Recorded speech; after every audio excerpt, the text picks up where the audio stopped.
Hello, Apps here from Dimp Digital. Welcome to my review of The Witcher 3 Wild Hunt. As always, let's start with my cards on the table. Firstly, I played this on the PlayStation 4.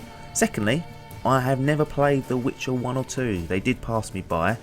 I did my usual research and reading about the events of the previous games, but I'm not plugged in like some fans are, especially those that have also read the novels that the games are based on. So I am judging The Witcher 3 solely on its own merit, and it's not going to be compared to its predecessors. Finally, I played this on Blood and Broken Bones difficulty. This is the second hardest that the game has to offer. This difficulty, particularly early on, is very tough, and I did die a ton of times.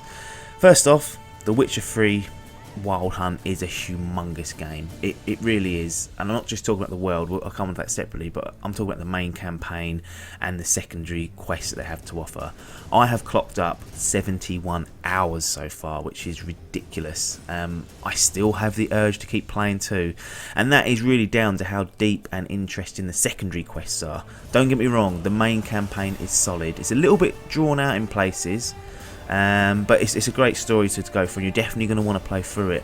But I am a massive fan of what CD Projekt RED have done in terms of their secondary quests. Pretty much every quest or secondary quest that you come across has characters that you interact with. It gives you a backstory, and it really paints you the perfect picture as to why you're doing this and what is at stake. So often in these large open world games, secondary quests seem like an afterthought and very little effort is put into them. But in The Witcher 3 they have smashed it out the park with the amount of effort and care that has been pumped into their secondary quests. It sets the benchmark for secondary quests or side quests going forward. Other developers will need to adopt this model to be successful, I think. I cannot state how good this part of the game is. The Witcher 3 secondary quests and main campaign is fantastic. Gameplay wise, for the most part, it plays fine. Combat is surprisingly deep. I mean, you've got your classic sword attacks, so you've got strong and quick attacks, as well as 5 magic abilities that are called signs.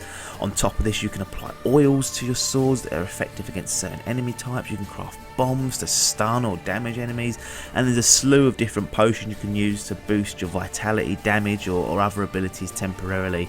In short, you've got options, which is great.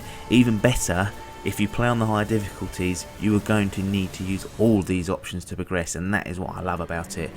There are also segments where you'll play as Geralt, who's the main character, his adopted daughter Ciri. Now her abilities are a little bit different and more magic based, but these parts are equally, if not more, enjoyable at times. It's great to have two options, and it jumps back and forth during the campaign.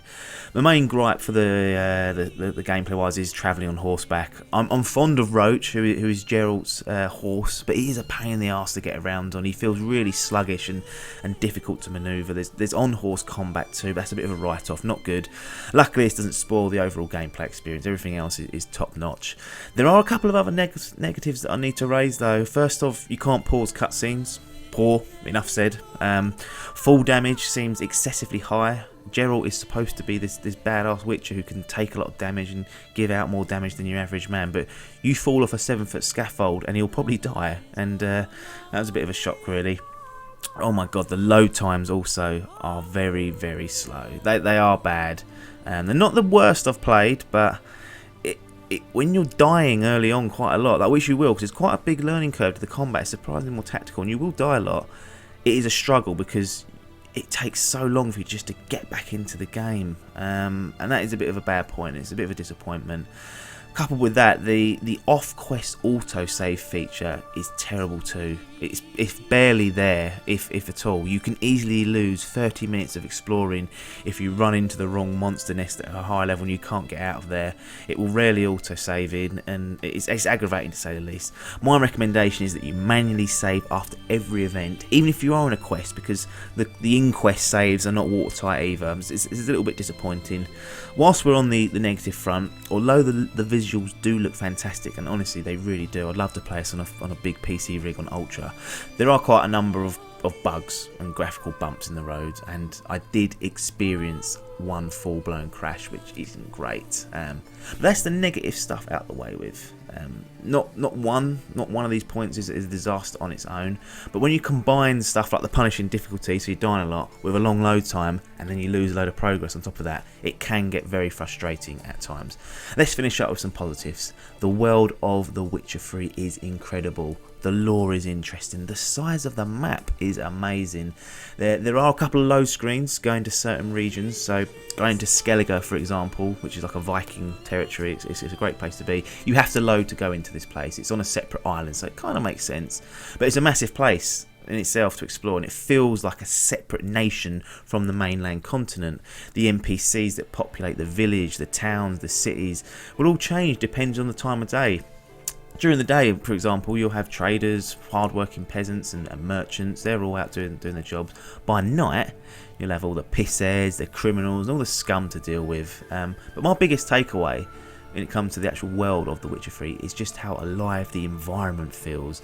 There is a day-night cycle and a dynamic weather system which truly makes this a living and breathing world.